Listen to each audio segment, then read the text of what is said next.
Hello students, Learn24 academy में आपका स्वागत है। यहाँ आप देख सकते हैं समान पात्रता परीक्षा। ठीक है, इंग्लिश में बोलें तो CET कॉमन एलिजिबिलिटी टेस्ट। अभी आप देख सकते हैं सीनियर सेकेंडरी का पाठ्यक्रम है, परीक्षा की स्कीम आपके सामने दे रखी है। अगर हम बात करें ग्रेजुएशन लेवल वाली, तो ग्रेजुएशन लेवल हो या सीनियर सेकेंडरी हो, तो दोनों के जो परीक्षा में आपके प्रश्न पूछे जाएंगे वो कितने 150 मार्क्स का आपका पेपर होगा। कुल अंक कितने होंगे? 300 मार्क्स का पेपर होगा। और समय कितना? 3 घंटे का आपका ये पेपर होगा। 3 घंटे में आपको ये 150 क्वेश्चन सॉल्व करने हैं और 300 मार्क्स दिए जाएंगे आपको इसके लिए। अब हम क्या पढ़ रहे हैं? कंप्यूटर का ज्ञान। यहाँ आप देख सकते हैं आपके लिए 2 सिलेबस हैं। पहला है कंप्यूटर का ज्ञान और ये दूसरा भी कंप्यूटर का ज्ञान है। तो पहला जो है वो सीनियर सेकेंडरी का टॉपिक है। सीनियर सेकेंडरी में जो आपके टॉपिक्स पूछे जाएंगे, 3 टॉपिक पूछे जाएंगे। और ग्रेजुएशन लेवल वाले में ये आपके 4 टॉपिक हैं, जिसमें characteristics of computer software including RAM ROM file system input and output device. यहाँ तक तो जो आपका सीनियर सेकेंडरी का सिलेबस है ये दोनों सेम टॉपिक्स है। इसके अलावा ग्रेजुएशन लेवल में एक्स्ट्रा क्या पूछा जा रहा है? Computer software, relationship between hardware and software, उसके अलावा ऑपरेटिंग सिस्टम। तो ये 2 टॉपिक, पहला टॉपिक ये हो गया और दूसरा टॉपिक ऑपरेटिंग सिस्टम हो गया। तो ये आपके ग्रेजुएशन लेवल में एक्स्ट्रा पूछे जा रहे हैं। और बाकी MS ऑफिस बिल्कुल सेम है, चाहे वर्ड हो, एक्सेल हो, स्प्रेडशीट या पावर पॉइंट, ये सारी चीज़ें आपके सेम है। तो अभी हम आज क्या पढ़ने जा रहे हैं? आज हम पढ़ने जा रहे हैं फाइल सिस्टम। ठीक है, हम फाइल सिस्टम देखेंगे जो आपके दोनों टॉपिक, दोनों सिलेबस के लिए सेम है। और उसके बाद में हम इनपुट एंड आउटपुट डिवाइस करने वाले थे, परंतु बच्चों की ज़्यादा डिमांड MS ऑफिस के लिए आ रही है, तो अब हम MS ऑफिस करेंगे पहले। ठीक है, और उसके बाद में इनपुट एंड आउटपुट डिवाइस, और उसके बाद में computer software relation between hardware and software and operating system, ये देखेंगे। तो ठीक है स्टूडेंट्स, बिना देरी करे स्टार्ट करते हैं। आ जाइए। अब देखिए फाइल सिस्टम होता क्या है। सबसे पहले तो देखो, आपको ये पता होना चाहिए हम फाइल सिस्टम क्यों पढ़ रहे हैं। ठीक है, ये हमारे सिलेबस का टॉपिक है इसलिए पढ़ रहे हैं। साथ में इसका यूज़ क्या है, आपने ये देखा होगा आपके पास एक कंप्यूटर होता है, इस तरह का एक कंप्यूटर होता है ना। ये आपके पास में CPU होता है और ये इसका कीबोर्ड होता है। तो जब भी आप कंप्यूटर को, ये CPU में एक बटन होता है, उसको दबाएंगे तो कंप्यूटर में क्या लाइट जल जाएगी और इस तरीके की विंडो आ जाएगी, है ना। तो अब ये जो विंडो आ गई और उसके बाद में यहाँ पर कंप्यूटर में बहुत सारे आइकन्स देखने को मिलेंगे। अब ये जो आइकन्स होते हैं ये फोल्डर्स होते हैं। तो ये जो फोल्डर्स होते हैं और इसके अंदर जो फाइल सेव होती हैं, उनको मैनेज कौन करता है? ये फाइल सिस्टम करता है।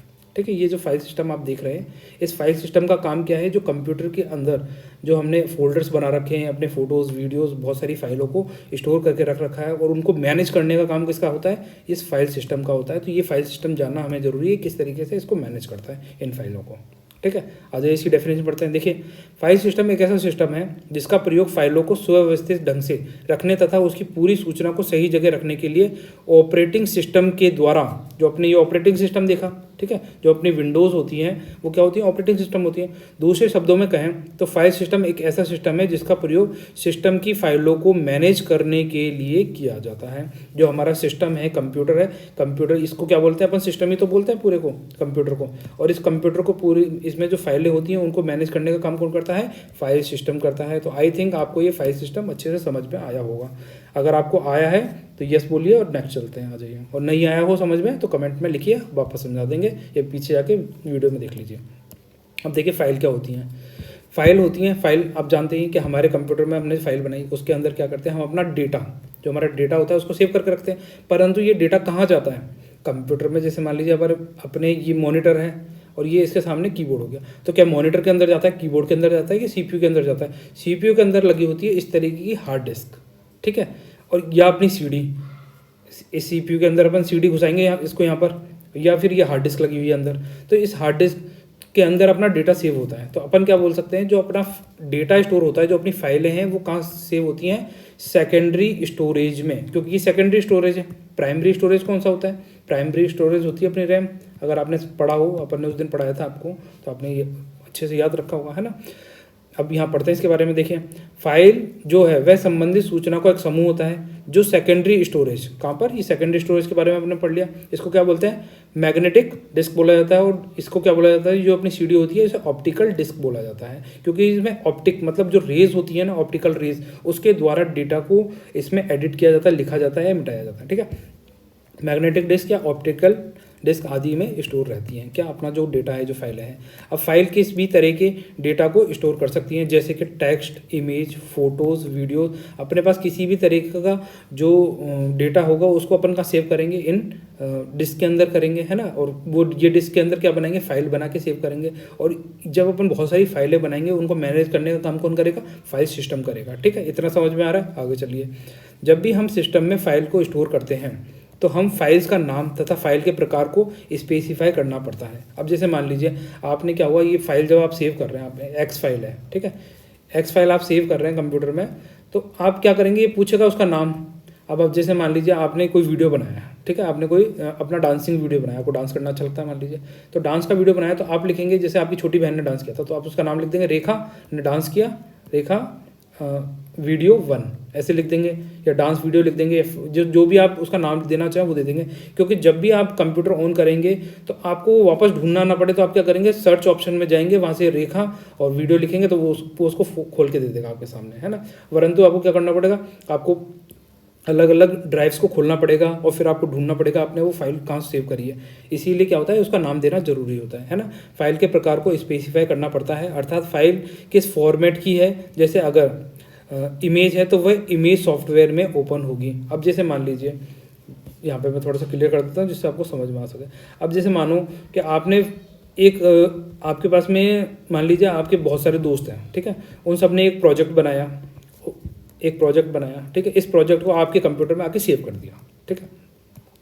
अब अपने कंप्यूटर में क्या होता है, बहुत सारे सॉफ्टवेयर्स होते हैं, एप्लीकेशंस होती हैं। जैसे मान लीजिए ये वीडियो की एप्लीकेशन है, ये फ़ोटो की है, इमेजेस की, ठीक है, ये एडोब रीडर है। एडोब रीडर आप जानते हैं फाइल्स को पढ़ने के लिए काम में लिया जाता है, ठीक है। ये VLC प्लेयर है।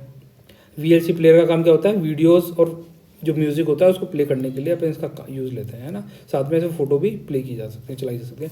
तो ये डिपेंड करता है कि आपने किस तरीके की फ़ाइल को सेव किया है, और उसी के बेसिस पे जो आपका फाइल सिस्टम है वो ये ढूंढ के बताएगा कि ये फाइल कहाँ पे खुलेगी, किस एप्लीकेशन में खोली जाएगी, ठीक है। तो ये काम कौन करता है, ये फाइल सिस्टम करता है कि जब भी आप कोई फाइल ढूंढ रहे हैं और फाइल ढूंढ के उसको सर्च कर रहे हैं तो उसको किस एप्लीकेशन में चलाना है, किस एप्लीकेशन से खोलना है, ये किसका काम है, फाइल सिस्टम का काम है। आ जाइए नेक्स्ट देखते हैं। अब देखिए टाइप ऑफ फाइल्स, ठीक है, फाइल्स के प्रकार देखते हैं। देखिए सभी ऑपरेटिंग सिस्टम अलग अलग प्रकार की फाइलों को क्या करती है, सपोर्ट करते हैं। इसमें कुछ निम्न प्रकार की हैं। जैसे पहली है ऑर्डिनरी फाइल, इसको आप सिंपल फाइल भी बोल सकते हैं। ऑर्डिनरी फाइल को सिंपल क्यों बोला है, एक्चुअली क्या है, आपने ये देख रहे हैं आपका PC है, कंप्यूटर है, आपने क्या करा यहाँ पर जैसे ये डी ड्राइव खोला, ठीक है, डी ड्राइव में तो आपकी विंडोज़ डली हुई, कैसे पता चलता है, देखो यहाँ पर जिस ड्राइव के ऊपर ये विंडोज़ का साइन बन जाता है उस ड्राइव में आपकी विंडो होती है, अगर आपको पता नहीं हो तो, है ना। अब जैसे मान लीजिए आपने खोली सी ड्राइव आपने खोली, और सी ड्राइव खोल के आपको क्या करना है, अपने खुद का पर्सनल डाटा सेव करने के लिए फोल्डर्स बनाने। तो आपको पता है कि माउस होता है, माउस में क्या होता है, या राइट क्लिक होता है, ये लेफ्ट होता है ना। तो इस राइट क्लिक पर क्लिक करके आप क्रिएट ए फोल्डर, मतलब फाइल्स ये क्रिएट कर सकते हैं, है ना। अब आपने एक फोल्डर बना दिया इमेजेस का फोल्डर बना के इसमें आपको क्या करनी है, अपनी खुद की फैमिली की, ठीक है, फ्रेंड्स की फ़ोटोज़ रखनी है, आप सेल्फ, है ना, खुद की, फैमिलीज की, फ्रेंड्स की फ़ोटोज़ रखनी है। तो आपने इस तरीके का फोल्डर बना दिया, आपने ऑडियो का फोल्डर बना दिया, आपने वीडियो का फोल्डर बना दिया, अलग अलग फोल्डर बना लिए। तो ये किसके द्वारा बनाए गए, आपके खुद के द्वारा बनाए गए। और जो फोल्डर्स आपके द्वारा बनाए जाते हैं, फोल्डर्स के अंदर फाइल आपके द्वारा सेव करी जाती है, तो उन्हें क्या बोला जाता है, ऑर्डिनरी फाइल्स बोला जाता है। ये ऑर्डिनरी फाइल है, सिंपल फाइल है, जिनका निर्माण किसने करा है, यूज़र ने करा है, ठीक है, यूज़र के द्वारा क्रिएट की गई हैं ये फाइल्स, ठीक है। अब देखिए इन फाइलों में क्या होता है, आप डिलीट कर सकते हैं इनको, है ना, मॉडिफाई कर सकते हैं, ऑपरेशंस कर सकते हैं, इसमें अलग अलग तरीके के जो भी चेंजेस चाहते हैं वो कर लीजिए। तो इस तरह के काम कर सकते हैं जिन फाइलों में, वो कौन सी फाइल कहलाती है, सिंपल फाइल कहलाती है। वे सभी फाइल जो कि यूज़र के द्वारा क्रिएट की जाती हैं ऑर्डिनरी फाइल कहलाती हैं। ये यूज़र के द्वारा दी गई मतलब जो जानकारी है उनको कंटेन किए रहती है, मतलब उसको रखती है, होल्ड करके रखती है।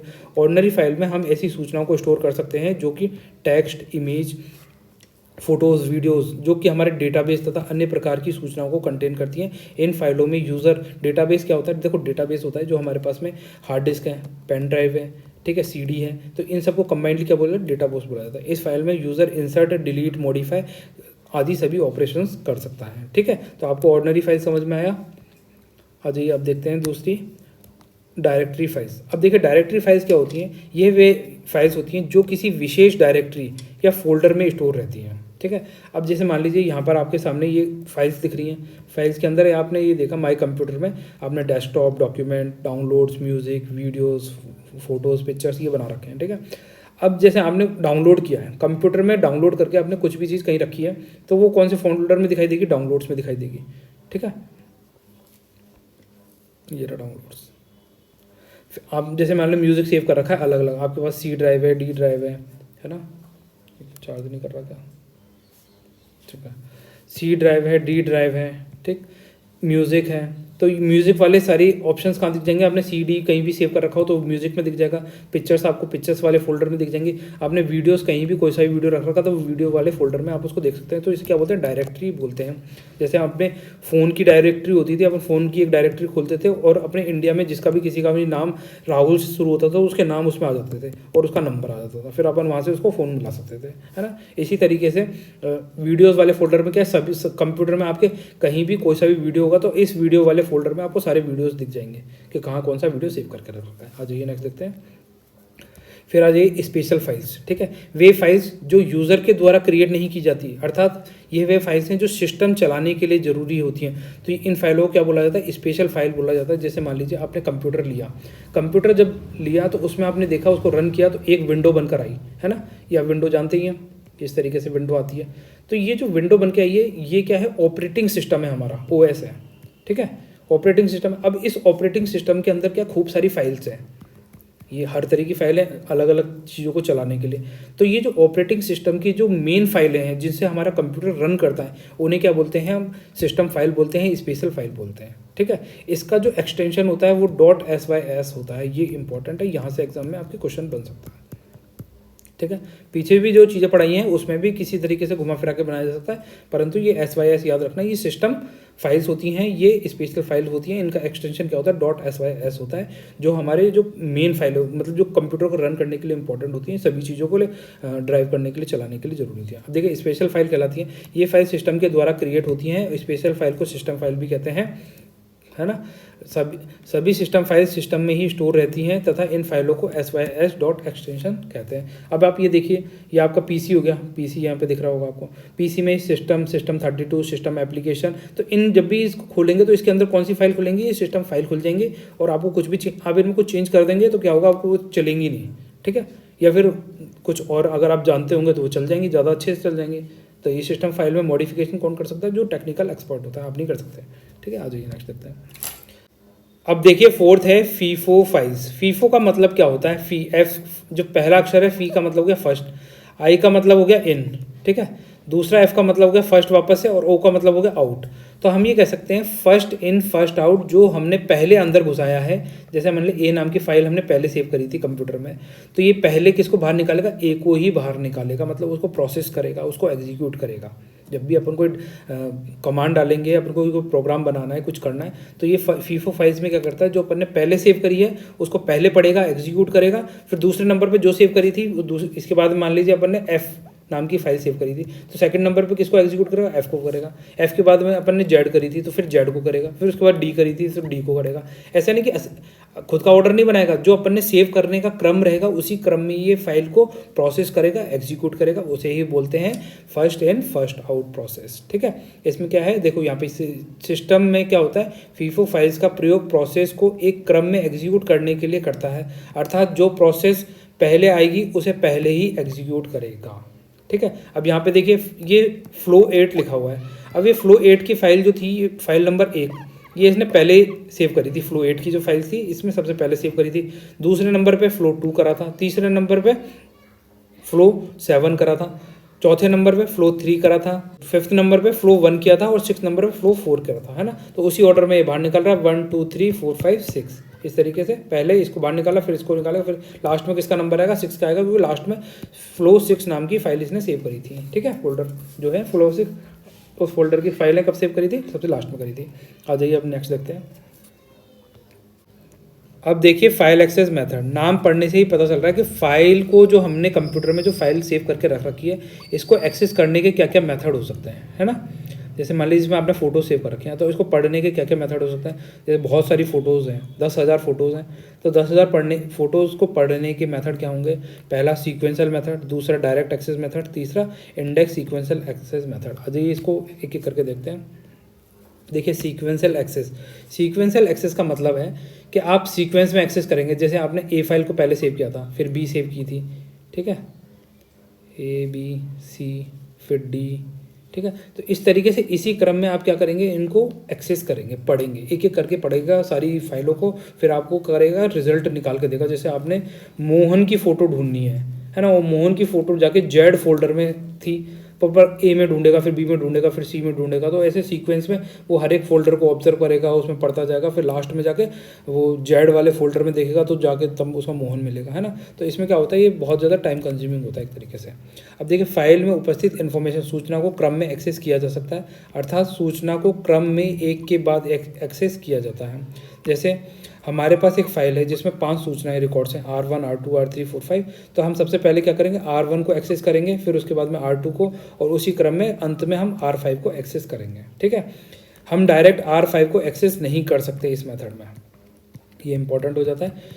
सीक्वेंशियल मेथड में हम क्या डायरेक्ट किसी फोल्डर को जाकर एक्सेस कर सकते हैं, किसी फाइल को एक्सेस कर सकते हैं, नहीं कर सकते, ठीक। इस विधि का प्रयोग ज़्यादातर कौन करते हैं, एडिटर्स एंड कंपाइलर्स करते हैं, जो फोटो वीडियो एडिटिंग करते हैं वो इस विधि का प्रयोग करते हैं। आज ये नेक्स्ट देखते हैं। अब देखिए डायरेक्ट एक्सेस मेथड। अब डायरेक्ट एक्सेस मेथड का मतलब क्या है, अपन ने R1 R2, ठीक है, अब ये पढ़े थे, अभी पीछे देखा अपन ने, R3 R4 और R5, ठीक है।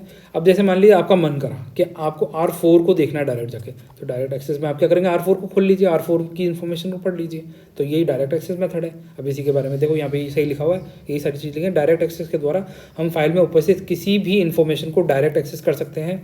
इसके द्वारा हम फाइल में बहुत तेज़ गति से एक्सेस कर सकते हैं। फाइल के प्रत्येक इन्फॉर्मेशन का अपना एक एड्रेस होता है, ठीक है, जो उस एड्रेस की मदद से उसे रीड राइट और डायरेक्ट एक्सेस किया जा सकता है, ठीक है। आप उसको रीड कर सकते हैं, उसमें कुछ लिख सकते हैं, या फिर डायरेक्टली उसे एक्सेस कर सकते हैं। जो अभी अपन ने देखा कि R4 को अपन को खोलना है, मोहन लिखा, मोहन R4 में था, डायरेक्ट गए, खोल लिया, उसकी फ़ोटो को देखा, अच्छी नहीं लग रही थी, डिलीट कर दी, ठीक है। तो अपन क्या कर सकते हैं, डायरेक्ट एक्सेस कर सकते हैं, जो भी करना चाहे उसमें मॉडिफाई कर सकते हैं। कभी कभी हम फाइलों के प्रत्येक सूचना को एक्सेस करने की ज़रूरत नहीं होती, और हमें सूचनाओं को क्रम में एक्सेस करने की भी ज़रूरत नहीं होती, तो हम क्या करते हैं, इस मेथड का, डायरेक्ट एक्सेस मेथड का प्रयोग करते हैं। इस विधि का प्रयोग सामान्यतः कहाँ किया जाता है, डेटाबेस में किया जाता है। जो भी आपका मतलब आपके पास हार्ड डिस्क है, पेन ड्राइव है, CD है, तो आप क्या करेंगे, डायरेक्ट इन्फॉर्मेशन को सर्च कर लेंगे वहाँ से। आ जाइए नेक्स्ट देखते हैं। अब देखिए तीसरा है इंडेक्स सीक्वेंशियल एक्सेस। अब इंडेक्स सीक्वेंशियल एक्सेस का मतलब है सीक्वेंस में ही करेगा, ये भी जैसे ABC था उसी में करा, पर ये इंडेक्स बना के कर देगा। इंडेक्स कैसे बनाएगा, जैसे मान लीजिए आपके पास में कुछ ब्लॉक्स हैं, जैसे पहले ब्लॉक के अंदर 7 नंबर तक की डिजिट्स हैं, जिसमें 3 डिजिट है, 4 5 7, है ना। तो ये इनका 7 से छोटे वाले का एक ब्लॉक बना देगा, ठीक है, पहला ब्लॉक बना दिया। फिर क्या करेगा, दूसरा ब्लॉक बना देगा जो 7 से बड़े होंगे परंतु 15 से छोटे होंगे, और उसमें कितने नंबर हैं, 8 10 और 15, इस तरीके से एक ब्लॉक बना देगा। फिर तीसरा ब्लॉक बना देगा, जैसे 88 है, तो 88 से छोटे, मतलब 15 से तो सारे बड़े नंबर आ जाएंगे, और 88 से छोटे, तो 15 से बड़े कौन से होते हैं, 16 17, पर 16 17 है नहीं इस फाइल के अंदर, तो 18 नंबर से 18 45 और 88 है, तो इनका एक अलग ब्लॉक बना देगा। और जब भी आपको सर्च करना होगा तो उसी तरीके से उसका क्या होगा, पेयर बना के सर्च कर लेगा, ढूंढ देगा जल्दी से। आपने जैसे मान लीजिए 17 और 28, ठीक है, 17 और 28 नंबर सर्च किया। अब 17 देखेंगे तो 17 भी ब्लॉक नंबर 3 में, और 28 भी कितना ब्लॉक नंबर 3 में मिलेगा, तो ब्लॉक नंबर 3 में से तुरंत ढूंढ के आपके सामने लाके प्रेजेंट कर देगा। तो इंडेक्स सीक्वेंशियल एक्सेस क्या हो गया, ये इंडेक्स बनाता है और उसके अकॉर्डिंग सीक्वेंस में अरेंज कर देता है, और उसके बाद में आपको रिजल्ट ढूंढ के निकाल देता है, जैसे भी आपने उसमें सर्च किया है। इस विधि को सीक्वेंशियल एक्सेस के आधार पर बनाया गया है। इसमें प्रत्येक फाइल के लिए इंडेक्स को क्रिएट किया जाता है, जो विभिन्न ब्लॉक्स के लिए जो पॉइंटर्स होते हैं वो का कंटेंट किए होते हैं, जो पॉइंटर्स है ना। इसमें फाइल को एक्सेस करते समय इंडेक्स का प्रयोग पॉइंटर को नियंत्रण करने के लिए किया जाता है। आज ये नेक्स्ट देखते हैं। अब देखिए स्टूडेंट्स, हम पढ़ रहे हैं एक्सटेंशन। ये एक्सटेंशन हमारे एग्जाम पॉइंट ऑफ व्यू से बहुत ज़्यादा जरूरी है। 4 ही एक्सटेंशन है। पहला एक्सटेंशन है .exe, दूसरा है .sys, तीसरा है .txt और चौथा है .bat, ठीक है। इनके बारे में हमें पता होना चाहिए। देखो .exe किसका एक्सटेंशन है, .com बोल दीजिए या .exe बोल लीजिए, ये दोनों याद होने चाहिए आपको, है ना। इसको कंबाइंडली याद करिए। तो ये प्रोग्राम फाइल्स का एक्सटेंशन को क्या बोला जाता है, .exe बोला जाता है। अब प्रोग्राम फाइल्स क्या होती है, हमारे कंप्यूटर में बहुत सारे प्रोग्राम्स होते हैं, और उनको रन करने के लिए हमें जिन फाइलों की जरूरत होती है उन्हें बोला जाता है प्रोग्राम फाइल, ठीक है। किसी भी प्रोग्राम को चलाने के लिए हमें प्रोग्राम फाइल्स की जरूरत पड़ेगी, और उसके एक्सटेंशन का नाम क्या है, उसके एक्सटेंशन का नाम है .exe या .com, और ये आपके एग्जाम पॉइंट ऑफ व्यू से बहुत ज़्यादा इंपॉर्टेंट है, ठीक है। दूसरा आ जाएगा सिस्टम फाइल्स। सिस्टम फाइल्स कौन सी होती हैं? हमारा जो ऑपरेटिंग सिस्टम होता है उसको चलाने के लिए जिन फाइल की जरूरत पड़ती है उसे ही हम क्या बोलते हैं? सिस्टम फाइल बोलते हैं। कंप्यूटर हार्डवेयर से रिलेटेड इन्फॉर्मेशन रखी जाती है इसके अंदर, है ना। तो अब इसका एक्सटेंशन क्या है? .sys है, ठीक है। ये भी इंपॉर्टेंट हो जाता है आपके एग्जाम पॉइंट ऑफ व्यू से।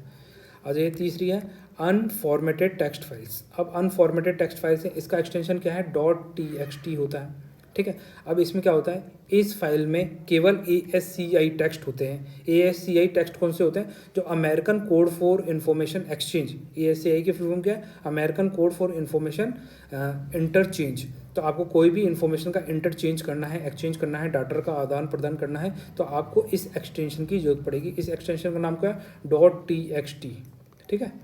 तो ये आपके लिए इंपॉर्टेंट हो जाता है। अब तीसरा है बैच फाइल्स। अब देखिए बैच फाइल्स कौन सी होती हैं? बैच फाइल्स होती हैं जैसे मान लीजिए कंप्यूटर में आपने कोई प्रोग्राम रन किया, अब उसको बार बार आपको कमांड ना देना पड़े, तो आपको क्या वो बैच फाइल्स के थ्रू वो बार बार ऑटोमेटिकली अपने कार्य को करती रहती हैं। तो इसका एक्सटेंशन क्या होगा? .bat हो गया, ठीक है। अब आ जाइए, ये जो 3 नाम लिख रहे हैं ये क्या है? टाइप्स, ठीक है। टाइप्स या फिर इसको बोलिए प्रकार, किसके? फाइल्स के प्रकार। ये इंपॉर्टेंट है और ये आपके एग्जाम पॉइंट ऑफ व्यू से बहुत ज़्यादा इंपॉर्टेंट है। इसमें से एक क्वेश्चन पूछा जा सकता है, FAT32, NTFS या EXFAT। अब देखिए FAT32 फुल फॉर्म क्या है? File allocation table 32। कब आई थी? 1996 के अंदर आई थी, ठीक है। NTFS कब आया था? 1993 के अंदर आया था। इसकी फुल फॉर्म क्या है? New technology file system. और ये XFAT क्या है? ये जो FAT32 है इसका ही एक्सटेंडेड वर्जन है XFAT। ये कब आया था? ये जो 1996 के अंदर आया था, इसके 10 साल बाद आया था, इसे याद करिए। तो ये कब हो गया? 2006 के अंदर आया था, ठीक है। अगर आप इस तरीके से लिंक करके याद करेंगे तो आप भी कभी भी कंफ्यूज नहीं होंगे। आज इनके बारे में पढ़ते हैं। देखिए जो FAT32 है, फाइल एलोकेशन टेबल 32। अब ये क्या फाइल है? जो अपनी जो पेन ड्राइव होती है ना, उसके अंदर इस तरीके के फाइल एलोकेशन टेबल्स का इस्तेमाल किया गया था जो डेटा को स्टोर कर सके, फाइल को रीड कर सके, है ना। तो इसमें मैक्सिमम लिमिट कितनी होती थी? 4 GB तक की इसमें मैक्सिमम लिमिट होती थी, ठीक है। इसे क्या बोला जाता है? यूनिवर्सल फाइल सिस्टम बोला जाता था। आ जाइए इसके बारे में देखते हैं। एक चीज़ आपको याद रखनी है, देखो FAT32 क्या है? पहला यूनिवर्सल फाइल सिस्टम है, ठीक है। दूसरा क्या देखना है? ये सभी ऑपरेटिंग सिस्टम्स में, लगभग सभी ऑपरेटिंग सिस्टम्स को क्या करता था? सपोर्ट करता था, ठीक है। और ये कहाँ मिलता था? पेन ड्राइव में डिफ़ॉल्ट फाइल सिस्टम FAT32 होता है। तो ये पहला यूनिवर्सल फाइल सिस्टम, दूसरा सभी ऑपरेटिंग सिस्टम में, और तीसरा सभी पेन ड्राइव्स में डिफ़ॉल्ट। ये क्या मिलेगा हमें? कौन सा मिलेगा? FAT32 सिस्टम हमें देखने को मिलेगा। अब जो FAT32 है इसकी मैक्सिमम साइज़ कितनी थी? 4 GB होती थी। ये बहुत ज़्यादा इंपॉर्टेंट है, एग्जाम में पूछा जा सकता है आपसे, ठीक है। आपको अच्छे से याद होना चाहिए। दूसरा FAT32 जो सिस्टम है ये क्या है? ये अनसिक्योर है, ठीक है। इसमें क्या सिक्योरिटी नहीं लगा सकते क्योंकि आप इसके अंदर आपको सिक्योरिटी सेफ्टी के फीचर्स नहीं मिलते हैं। तो ये कैसा है? सिक्योरिटी का ऑप्शन नहीं मिलेगा इसके अंदर। तो ये कैसा हो जाएगा? अनसिक्योर हो जाएगा। और ये बहुत ज़्यादा इंपॉर्टेंट है। तो कौन सा सिस्टम है हमें सिक्योर नहीं मिलता? अनसिक्योर मिलता है। अब इसके अंदर आपने जो डेटा रखा, जैसे आपने फोटो रखी इस पेन ड्राइव के अंदर, तो वो क्या पेन ड्राइव गिर गई, अब उसको कोई भी उठाएगा अपने कंप्यूटर में लगाएगा और देख लेगा। तो ये कैसा सिस्टम हो गया? अनसिक्योर हो गया। तो इस पर आप ट्रस्ट नहीं कर सकते, ठीक है। अगर आप फाइल सिस्टम FAT32 को कन्वर्ट करना चाहते हैं तो ये NTFS में क्या हो जाएगा? कन्वर्ट हो जाएगा, ठीक है। NTFS मतलब न्यू टेक्नोलॉजी फाइल सिस्टम कब आया था? 1993 के अंदर आया था, है ना। और ये FAT सिस्टम कब आया? 1996 के अंदर आया, ठीक है। और तो ये किसके अंदर कन्वर्ट हो जाएगा? जो पहले सिस्टम आया था NTFS, new technology file system 1993। Year याद रखना, ईयर अगर याद रहेगा तो चीज़ें भी आपको याद रहेंगी। FAT32 फाइल सिस्टम में आपको कंप्रेशन का ऑप्शन नहीं मिलता। कंप्रेस क्या होता है? आपको जैसे मान लीजिए 4 GB है, 4 GB से घटा के आप इसको 2 GB करना चाहते हैं, नहीं होगी भैया। क्या होगी? कंप्रेस नहीं होगी, ये 4 GB रहेगी, ठीक है।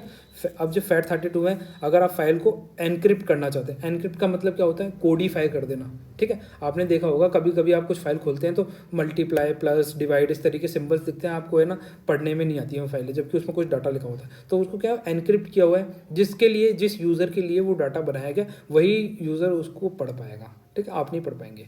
आप कब पढ़ पाएंगे? अगर आपके लिए बनाया गया। तो एनक्रिप्शन क्या होता है? आजकल जो हमारे जो व्हाट्सअप होता है ना, फेसबुक होते हैं, ये क्या करते हैं? जो मैसेजिंग अपन सेंड करते हैं वो एनक्रिप्ट करके ही भेजता है, ठीक है।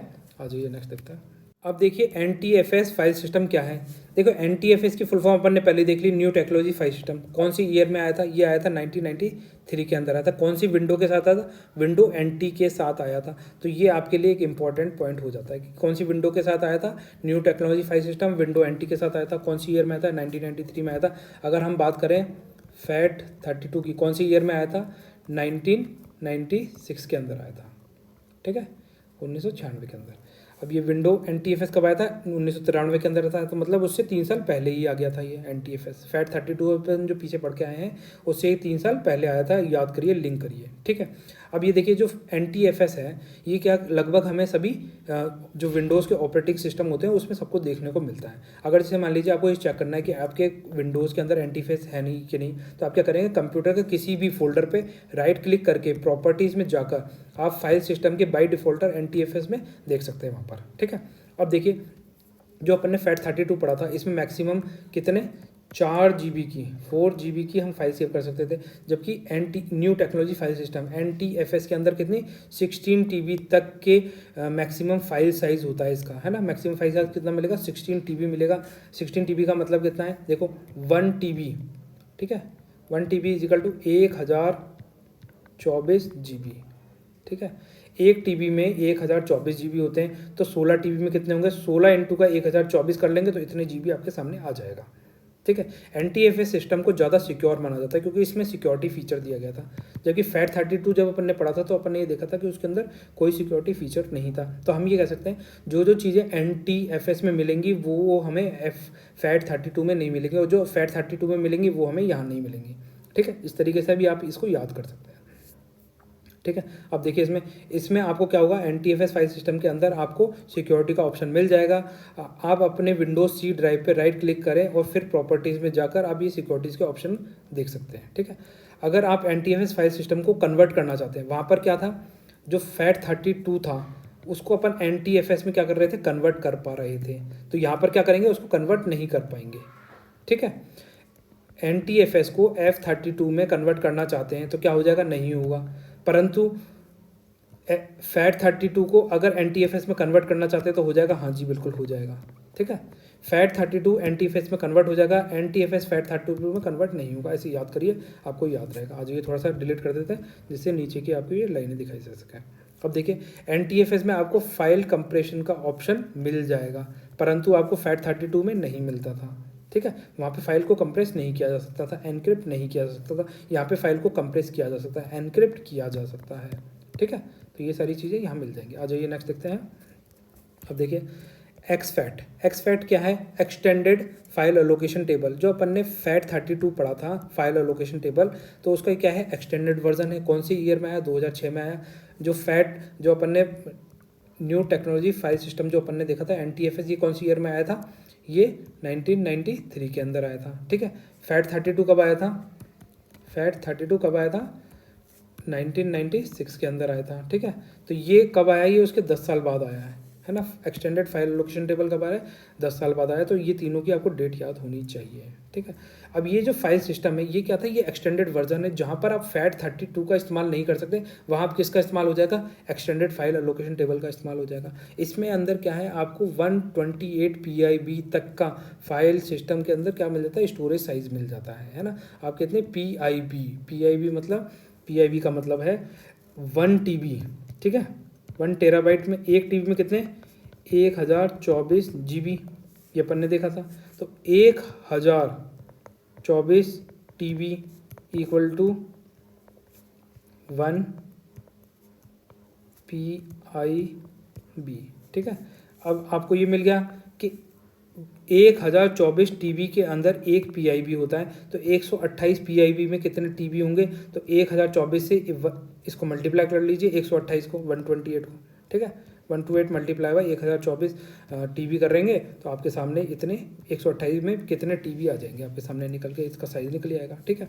इस फाइल सिस्टम को ज़्यादा क्या हो, फ्लैश ड्राइव स्टोरेज डिवाइस के रूप में यूज़ किया था। फ्लैश ड्राइव का मतलब होता है टेम्परेरी पर्पस, जैसे मतलब पेन ड्राइव है, आपको छोटा मोटा डाटा सेव करके रखना पड़ता है। ऐसे ही क्या होता है, ये भी एक बड़ी एक्सटेंडेड लार्ज पेन ड्राइव है, इसमें लार्ज डाटा को सेव करा जा सकता है, परंतु टेम्परेरी पीरियड के लिए, छोटे पीरियड के लिए आप जो डेटा को सेव करना चाहते हैं उसके लिए आप इसका इस्तेमाल कर सकते हैं, है ना।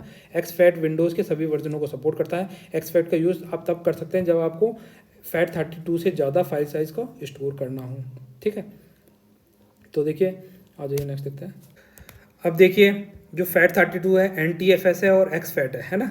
FAT32 file allocation table, new technology file system और एक्सटेंडेड फाइल एलोकेशन टेबल। तो इसका पूरा का पूरा कंपैरिजन यहाँ दे दिया है और इसका स्क्रीनशॉट ले लीजिए। जब आप एग्जाम में जाएँ तो इसको पूरा सा अच्छे से रिकॉल कर लें, जिससे आपका क्या होगा एग्जाम में आप बहुत जल्दी ईजिली सारी चीज़ें रिकॉल कर पाएंगे। जैसे 4 GB है, 16 TB है, 128 PIB तक स्टोरेज है। इसमें क्या होता है, ये कम सिक्योर है, ये ज़्यादा सिक्योर है, ठीक है। ये कहाँ इस्तेमाल होता है, SD कार्ड इसमें इस्तेमाल होता है। इसको कन्वर्ट कर सकते हैं किस में, NTFS में कन्वर्ट किया जा सकता है FAT32 को, परंतु NTFS को कन्वर्ट नहीं किया जा सकता FAT32 में, है ना। इसको कंप्रेस नहीं किया जा सकता, इसको एनक्रिप्ट नहीं किया जा सकता, इसको कंप्रेस किया जा सकता है, इसको एनक्रिप्ट किया जा सकता है। तो यही सारी चीज़ें यहाँ पे लिखी हुई हैं, तो इसको अच्छे से पढ़ लीजिए और आपका एग्जाम में आप और लोगों से ज़्यादा अच्छे नंबर ला पाएँ, यही हम विश करेंगे। तो देखिए गाइस, वीडियो में बस इतना ही। वीडियो को लाइक एंड शेयर कर दीजिए, चैनल को सब्सक्राइब कर लीजिए। आपकी कोई क्वेरीज हैं, कोई सजेशन है तो उसके बारे में आप कमेंट सेक्शन में लिख सकते हैं, ठीक है। तो मिलते हैं नेक्स्ट लेक्चर में, बाय। और नेक्स्ट लेक्चर होगा हमारा माइक्रोसॉफ्ट ऑफिस पे, जैसा कि आप सबकी डिमांड है, ठीक है। तो बाय।